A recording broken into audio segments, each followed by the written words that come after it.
जड़ क्या है, चेतन क्या है, इसका बोध होना चाहिए। निज बोध के बिना मनुष्य भटकता है। जड़ उसको हम कहते हैं जिसमें समझने बुझने की क्षमता न हो। जैसे ये घर है, घर में कोई नहीं रहे, हम घर से पूछें घर वाले हैं तो घर बोलेगा। यदि घर में कोई है तो वह बोलेगा कि हाँ घर वाले घर में हैं। तो घर तो नहीं बोल रहा है, घर में रहने वाले बोल रहे हैं। तो जो घर में रहते हैं उसको चेतन कहते हैं, जो घर में रहकर बोलते हैं उसको चेतन कहते हैं। जो घर है, मकान है, ईटा गिट्टी फट्टी मिट्टी बालू सीमेंट है, वो सब जड़ है। पानी जड़ है, अग्नि जड़ है, मिट्टी जड़ है, वायु जड़ है, सूर्य जड़ है, चंद्रमा जड़ है, तारा जड़ है, आकाश जड़ है। इसमें जानने बुझने की क्षमता नहीं है, इसको हम जड़ कहते हैं। चेतन उसको कहते हैं संपूर्ण सृष्टि में जितनी भी चीजें दिखाई पड़ती है उसको समझने का जो प्रयास करता हो, समझाने का प्रयास करता हो, उसको चेतन कहते हैं। जड़ और चेतन का निर्णात्मक ज्ञान से व्यक्ति का भटकाव बंद हो जाता है। जड़ और चेतन का ज्ञान न होने से व्यक्ति जीवन भर भटकते रहता है। शरीर जड़ है और शरीर में रहने वाला जो चेतन है, आत्मा है, उसको चेतन कहते हैं, उसको अविनाशी कहते हैं। आप शरीर नहीं है, आप आत्मा है। यदि आप शरीर रहते तो शरीर पर आपका अधिकार चलता। आप अपना जवानी को खोने काहे दिए जब आपका अधिकार शरीर पर है। एक बूढ़ा बाल बना रहा था सैलून में, तो बाल तो बड़ी सुंदर कटिंग में बनाया, तो उसका बाल पका हुआ था, बोगले की रंग में था। फिर उस बाल को उसने काला किया। तो मैंने पूछा कि काला क्यों किए हैं? काला बाल बढ़िया लगता है। तो मैंने पूछा कि आप बुढ़ापा पसंद नहीं करते हैं क्या? तो उसने कहा गुरुजी बुढ़ापा पसंद किसको हो, जवानी पसंद सबको है। तो मैंने कहा कि बाल काला कर लेने से कोई भी मनुष्य की जवानी लौट करके नहीं आ सकता है, क्योंकि प्रकृति का गजब नियम है कि जो एक दिन लड़कपन में था एक दिन जवानी में आएगी, जवानी ससरेगा तो बुढ़ापा आएगा, बुढ़ापा ससरेगा तो एक दिन श्मशान घाट चला जाएगा। तब उसने कहा कि हजूर थोड़ा फिटिंग में रहना चाहिए, तो बाल तो काला किया। फिर सुबह सुबह आया, हमको बंदगी किया, तो मैंने देखा कि उसका 10 नाखून में अलता लगा हुआ था। तो मैंने कहा अलता काहे लगाए हैं? कहा ससुराल जाने की तैयारी में। 56 बरस की बूढ़ा अलता लगाया था।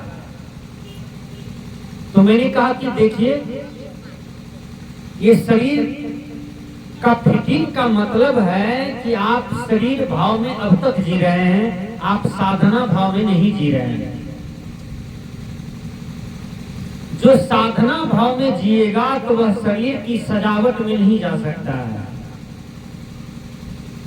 शरीर को कितनों सजा लीजिए, उससे आप सुंदर नहीं हो सकते हैं। सुंदर तो मनुष्य का आचरण होता है, सुंदर तो मनुष्य का व्यवहार होता है, सुंदर तो मनुष्य का विचार होता है। जिसका व्यवहार सुंदर हो, विचार सुंदर हो, आचरण सुंदर हो, दुनिया में वो सबसे सुंदर होता है। जिसका व्यवहार विचार आचरण सुंदर नहीं है तो वो छछुंदर का मित्र है, उसको छछुंदर कहा जा सकता है। इसलिए मैंने कहा कि जड़ और चेतन, जड़ की पूजा होता है और जड़ की पूजा कौन करते हैं? जिसके अंदर में अज्ञानता है, जिसके अंदर में जड़ता ज्ञान है। गुरुवर कबीर कहते हैं बीजक में, ए ब्रह्मभूत सकल जग खाया, जिन जिन पूजा ते जहराया, अंड न पिंड न प्राण न देही, काटी काटी जीव कौतुक देही, बकरी मुर्गी उनहु किनहु सेवा, आगल जन्म उन्हु अवसर लेवा, कहे कबीर सुनो नरलोई, भुतवा पूजले भुतवा होई। जो अज्ञानी गुरु को पूजा उसके अंदर में अज्ञानता रहा, जो ज्ञानी गुरु को पूजा उसकी अज्ञानता हट गया, उसका अंधकार हट गया, उसके जीवन से असत्य हट गया, उसके जीवन में जो घोर पाप था वो हट गया। क्योंकि ज्ञानी गुरु को पूजने से व्यक्ति का कर्मों की शुद्धि होती है, आचरणों की शुद्धि होती है, व्यवहार की शुद्धि होती है। इसलिए गुरु बढ़िया कराना चाहिए हर आदमी को। यदि आपके जीवन में गुरु बढ़िया नहीं होगा तो आपका मार्गदर्शन गलत हो जाएगा। एक सूरदास जा रहा था, ध्यान से सुनिए। सूरदास कहते हैं कि देखो भाई हमको अररिया जाना है। तो बताने वाला आदमी जो है वो रास्ता बता दिया रानीगंज तरफ का। सूरदास जा रहा है, सूरदास निफिकीर है, निर्भय है कि मैं तो अररिया वाला रोड पकड़ लिया हूं। सूरदास जाते जाते जाते जाते जाते जब रानीगंज पहुंच जाता है तो वहां पर एक आदमी से पूछता है, भाई ये कौन सी बाजार है? तो कहा सूरदास ये तो रानीगंज बाजार है। कहा मैंने तो अररिया वाला रोड पकड़ा था अररिया जाने के लिए, तो मैं रानीगंज कैसे पहुंच गया? तब वह आदमी कहता है, सूरदास जिस आदमी से आपने पूछा था वो आदमी आपका रास्ता गलत बता दिया, आप रानीगंज पहुंच चुके हैं, आप अररिया नहीं पहुंचे हैं। तो बहुत विचार कीजिए, जब आपके जीवन में अच्छा गुरु मिल जाए तो आप मंजिल तक पहुंच जाएंगे, आप मुक्ति गति शांति स्थिति में पहुंच जाएंगे। जब गुरु ही आपका गलत मिल जाएगा तो आपका मार्गदर्शन गलत हो जाएगा, आपका जीवन गलत हो जाएगा, आपकी शांति व्यवस्था गलत हो जाएगी। इसलिए गुरु बढ़िया होना चाहिए।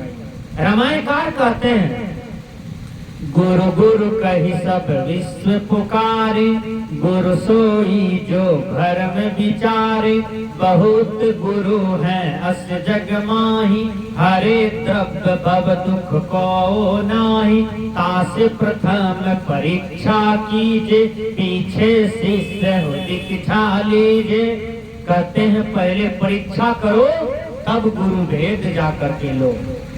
हम करते क्या है? हम परीक्षा नहीं करते हैं गुरु का। सब कोई भेद ले रहे हैं, सब कोई मंत्र माला कंठी पहन रहे हैं, तो हम भी पहन रहे हैं। परीक्षा कराना चाहिए। अच्छा एक बात, सरकार जो किसी को डीएम की नौकरी देता है, एसपी की नौकरी देता है, मास्टर डॉक्टर इंजीनियर की नौकरी देता है, तो वह सर्टिफिकेट पर देता है। मैट्रिक का परीक्षा लेता है, इंटर का परीक्षा लेता है, ग्रेजुएशन का लेता है, पीजी का लेता है, पीएचडी का लेता है। इतने परीक्षा में आप कुशल हैं तब सरकार आपको डीएम बनाता है, आपकी डिग्री बताता है कि ये डीएम बनने लायक है या नहीं है। तो आप पहले परीक्षा कीजिए, ये गुरु बनाने लायक है कि नहीं है। आजकल बहुत से गुरु समाज में फड़ जाते हैं, पड़े हुए हैं, बने हुए हैं। बहुत गुरु ढोंगी भी है। अरे ढोंगी गुरु देखिए जेल में सड़ रहा है। आसाराम जी करोड़ों के मालिक थे ना, करोड़ों उनका शिष्य था आसाराम को, और राष्ट्रीय संत कहला रहता है। राम रहीम उसका पूरा विश्व में पूजा हो रहा था। रामपाल जी महाराज, राधा मां, सब करोड़ों में था, जिसको करोड़ों लोग पूजा करते थे। बड़े बड़े नेता, बड़े बड़े राष्ट्रपति, प्रधानमंत्री चरण छू करके प्रणाम करते थे, लेकिन वो ढोंगी निकला। सजना, वो कुकर्मी निकला। तो यहाँ तुलसीदास जी महाराज कहते हैं तासे प्रथम परीक्षा कीजिए, पहले परीक्षा कीजिए तब गुरु से दीक्षा लीजिए। एक कथा है, बहुत सुंदर है, आपको समझ में आ जाएगा। दो भाई था, दोनों भाई में अलग हो गया, जमीन बांट लिया, मकान बांट लिया, द्वार दरवाजा बांट लिया, रुपया पैसा बांट लिया, सुई भी बांट लिया। मुखिया जी और सरपंच साहब को सामने बुलाए दोनों भाई, कहा एक चीज का बंटवारा नहीं हुआ है मुखिया जी, उसको बांट दीजिए। कहा वो क्या है? कहा दोनों भाई का गुरु भी एक है। कहा दोनों भाई का गुरु एक है। कहा कहाँ का गुरु है? कहा अररिया का है। कहा अररिया वाला गुरु से भेद लिए हो? कहा हाँ। का वो गुरु को बांट दीजिए, नहीं तो डिफरेंस हो जाएगा, फिर मारपीट होगा, दोनों भाई में झगड़ा शुरू हो जाएगा। कहा जाओ, एक दिन तुम सेवा करना, एक दिन ये सेवा करेगा, एक दिन तुम खिलाना, एक दिन ये खिलाएगा। बायां पैर को तुम दाबना, दायां पैर को ये दाबेगा, ऐसा सेवा करना। एक दिन तू कपड़ा फीस देना, एक दिन ये फींचेगा। कहा आधा आधी बांट दीजिए। कहा जाओ, बायां भाग हो गया छोटका का, दहिना भाग हो गया बड़का का।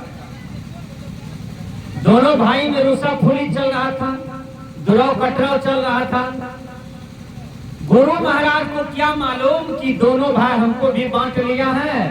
गुरु महाराज टहलते बुलते आ गए बड़का के दरवाजे पर। बड़का किया थाली लोटा लाया चरण पखारने के लिए। कासा का थाली था, फुलही का 10 किलोवा लोटा था। पानी लिया, गुरु महाराज का पैर लिया, दहिना पैर था बड़का के हिस्सा में, दहिना पैर लिया, पखारने लगा। ठहना से लेकर के एड़ी तक खूब 5 मिनट तक ऐसे जांच करके पखाड़ा चरण को। थकनी उतार दिया गुरु महाराज का। गुरुदेव किया कि ये बायां पैर भी उस थाली में रख दिया कि ये पैर तो है गया है, और इस पैर को देते हैं, इसको भी पखार लिया जाए। लेकिन जैसे इस पैर को रखा तो उसके अंदर में आया कि दुश्मन का पैर हमारे थाली में क्यों आ गया।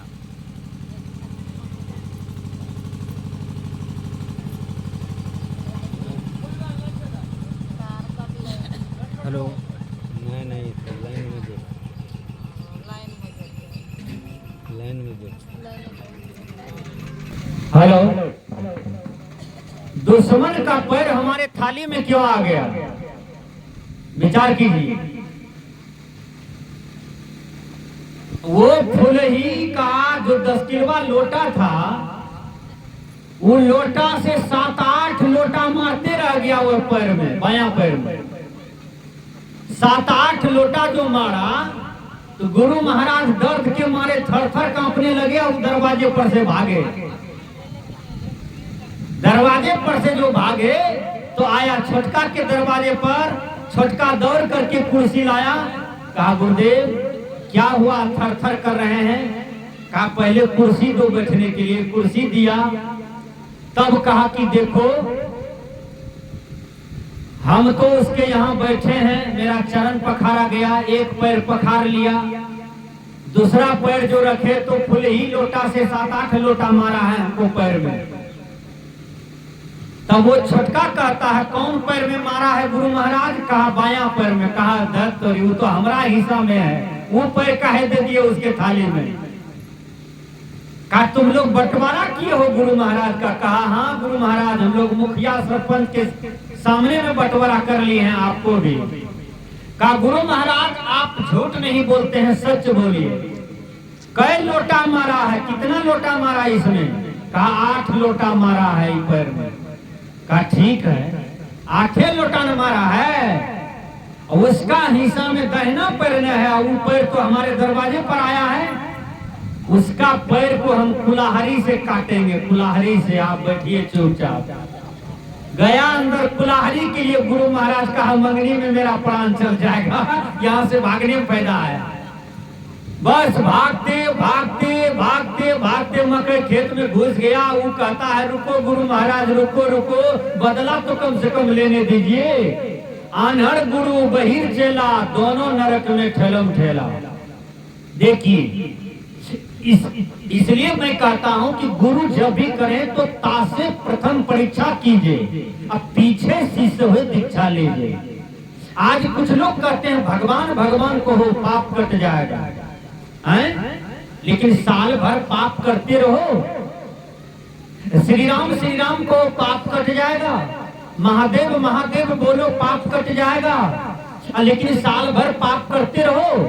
चोरी, हिंसा, नशा, झूठ, व्यभिचार, ये 5 महापाप होता है। बाबा मिही भी बतलाते हैं। और ये 5 महापाप करते रहो और किसी दिन भगवान भगवान बोलो, श्री राम बोलो, गुरु गुरु बोलो, शिव शिव बोलो, तो क्या पाप कट जाएगा? नहीं, पाप कभी कटता नहीं है। पाप का फल सबको भोगना पड़ता है। यदि पाप कटता तो राम का पाप क्यों नहीं कट गया? देखिए, भगवान राम बाली को छीप करके मार दिया था, हैं? त्रेता युग की बात है। और वही राम का जन्म हुआ कृष्ण अवतार में। कृष्ण भगवान जा रहे थे, जाते जाते एक वृक्ष पर बैठ जाता है और घुंघरू बजा रहा था। जरा नाम का व्याधा जो है बहुत वीर योद्धा था। उन्होंने बाण मारा और कृष्ण भगवान को घुटना में जाकर के लग गया। कृष्ण भगवान वृक्ष पर से गिरा और थरथराने लगा। ऐसा बाण मारा कि कृष्ण भगवान का प्राण आ रहा था, जा रहा था। जरा नाम का व्याधा दौड़ करके आया, कहा भगवान मैं तो आपको मार दिया, मैं तो आपको मृत्यु को प्राप्त करा दिया, मैं तो बहुत बड़ा पापी हूँ भगवान, मैं तो आपको बाण मार दिया, हे कृष्ण भगवान। तब कृष्ण भगवान कहते हैं, हे जरा तुम पूर्व जन्म को याद करो, तुम बाली था और मैं पूर्व जन्म में राम था, हैं? तुमको मैंने बेकसूर को मारा था, वही कर्म का बदला आज देना पड़ा है। इसलिए हे जरा तुम इसमें किसी भी प्रकार की चिंता मत करो, मैं तो अपने ही कर्म का फल भोगाऊं। नीतिकार कहते हैं, स्वयं कर्म करो त्यात्मा स्वयं तत्फल मसुनुते, स्वयं भ्रमति संसारे स्वयं तस्मात् दुर्मच्यते। इंग्लिश के विद्वान कहते हैं, as you sow you reap, अर्थात जैसी करनी वैसी भरनी। आत्मा कर्म करता है, आत्मा फल भोगता है। आत्मा जब अज्ञान से ज्ञान का विकास करता है तब यह आत्मा मुक्त हो जाता है। देखिए, तब जरा नाम का व्याधा भगवान कृष्ण का पैर पकड़ करके रोने लगा और कुछ देर के बाद भगवान कृष्ण का प्राण टूट गया और कृष्ण ने सच्चा बतला दिया। जब भगवान को कर्म का फल भोगना पड़ा है, विचार कीजिए, निरापराध मारा था बाली को और कृष्ण जोड़ी में बदला देना पड़ा। बोलिए, गाय खाने वाले मुसलमान, आप सैकड़ों गाय को काट करके खा लेते हो और कहते हैं कि खुदा को मैं प्रसन्न करता हूँ। ऐसा कौन खुदा है ऊपर में बैठा हुआ जो गाय काटने पर प्रसन्न होता है? वह खुदा के दिमाग का ऑपरेशन करा देना चाहिए जो गाय काटने पर प्रसन्न होता है। जो गाय आपको सालों भर दूध खिलाया, आपके देह में बीमारी आने नहीं दिया, जो गाय आपके बेटा को कलेजा पोस दिया, आपके नाती पोता को कलेजा पोस दिया है, ऐसे हिंदू भाई से मैं निवेदन करता हूँ कि आप बूढ़ी गौ को मत बेचो। जैसे बाप माँ को श्राद्ध करते हैं, जैसे बाप माँ को आप श्रद्धा से दफनाते हैं, उसी तरह से बूढ़ा गाय को, बैल को आप दफन कीजिए, उसको बेचिए नहीं। और हिंदू कहते हैं कि शुगर, मेरा धर्म है शुगर खाना। ऐसा कौन सा ग्रंथ में लिखा हुआ है कि शुगर खाने से हिंदू का भगवान प्रसन्न होता है? क्या शुगर में आत्मा नहीं है? क्या शुगर में जीव नहीं है? क्या शुगर को जीने का अधिकार नहीं है? जब सृष्टि बन रहा था, जब दुनिया बन रहा था, तो उसमें सभी जीव बना, मनुष्य बना, है पशु बना, उसमें चिट्टा पिपड़ी बना, जलचर बना, नभचर बना, कई प्रकार के जीव बना। बोलिए, उस समय भगवान को लिख देना चाहिए कि गाय, माल, बकरी, सुगर, मुर्गा, कुत्ता, बिलाय, मूसा, चूहा, जोंक, गिरगिट, चाली, पिल्लू, ये सब जितने भी जीव जंतु हैं सब मनुष्य के भक्षण के लिए है। ब्रह्मा जी को लिख करके दस्तखत कर देना चाहिए। बोलिए, है कोई भगवान लिखा है, कोई खुदा लिखा है कि गाय खाना मुसलमान धर्म के लिए सार्थक है, सुगर खाना हिंदू धर्म के लिए सार्थक है। ईसाई तो इतना बकलेल है कि जोंक, चाली, पिल्लू को भोज करके भी खा लेता है धर्म के नाम पर। ये तीनों ढलेल महाकाता का है। इसलिए मानवतावादी सिद्धांत में आइए, जीव पर दया कीजिए। तुलसीदास जी महाराज क्या कहते हैं? ऐ रमान मानने वालों, तुलसीदास जी महाराज कहते हैं, सिया राम मैं सब जग जानी। मतलब संपूर्ण घट में तुम राम को देखो, संपूर्ण घट में तुम परमात्मा को देखो, संपूर्ण घट में तुम ईश्वर को देखो, संपूर्ण घट में तुम कृष्ण को देखो। लेकिन आज हम लोग यहाँ उल्टा चलते हैं, हर घट के, हर प्राणी के साथ अपराध कर रहे हैं। आज देखिए, भाई भाई में प्रेम नहीं है, गोतनी गोतनी में प्रेम नहीं है, पिता पुत्र में प्रेम नहीं है, पड़ोसी पड़ोसी में प्रेम नहीं है। भाई जमीन शुद्ध भरना लेते हो, हैं? घर आंगन शुद्ध भरना लेते हैं, लेकिन प्रेम को शुद्ध भरना क्यों लगा दिए हैं?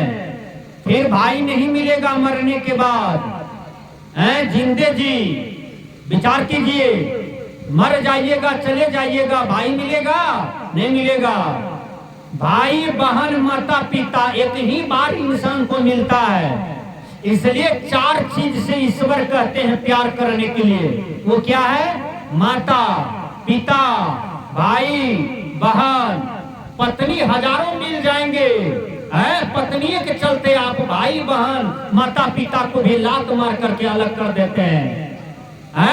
अपने बच्चों की स्वार्थ में पूरी दुनिया को लात मार देते हैं, प्रेम प्यार को लात मार देते हैं, मोहब्बत प्यार को लात मार देते हैं, और अपनों को पहचानते नहीं हैं। हर इंसान को, हर इंसान से प्रेम करना चाहिए, चाहे वो अपना हो, चाहे वो पराया हो। हर हिंदू से प्रेम हो, प्रत्येक मुसलमान से प्रेम हो, प्रत्येक क्रिश्चियन से प्रेम हो, कोई भी मजहब के लोग क्यों न हो, कोई भी मत पंथ के लोग क्यों न हो, कबीर साहब जी का सिद्धांत है कि तुम सबसे प्रेम करो। देखिए प्रेम में कितनी बड़ी शक्ति होती है। आप कौवा को प्रेम कीजिए और कौवा आपके कंधे पर आकर के बैठ जाता है ना, नहीं उड़ेगा। आप किसी कुत्ता से प्रेम कीजिए, वो कुत्ता आपके दरवाजे पर आकर के बैठ जाते हैं, नहीं जाएगा आपके दरवाजे पर। वो कुत्ता समझ जाता है मेरा मालिक है। कुत्ता को कितना ज्ञान है, बोलिए। बिल्ली को पोसिए, बिल्ली को ज्ञान है कि मेरा मालिक है। केवल बिल्ली को प्रेम किए हैं, कुत्ता से प्रेम किए हैं, कौवा से प्रेम किए हैं। जिस सुग्गा को आप पोसते हैं वो सुग्गा भी जानता है कि ये मेरा मालिक है। प्रेम देखिए कितना बड़ा चीज है, और प्यार मोहब्बत कितना बड़ा चीज है। इंसान अपने दिल से प्यार मोहब्बत प्रेम को भरना लगा दिया है। इसलिए आज पूरी दुनिया में नफरत का आग फैला हुआ है, पूरी दुनिया वैर की आग में जल रहा है, पूरी दुनिया काम क्रोध लोभ मोह अहंकार की आग में जल रहा है। गुरुवर कबीर कहते हैं, पोथी पढ़ी पढ़ी जगमुआ, पंडित भया न कोई, ढाई आखर प्रेम का, पढ़े सो पंडित होए। प्रेम पाठ का चोलना, पहिरू कबीरो नाच, पानिप दिन हो तासु को, जो तन मन बोले साच। मैंने कहा कि जड़ और चेतन, जड़ की पूजा हो रही है। अभी आपने सुना था कि पूजा क्या है,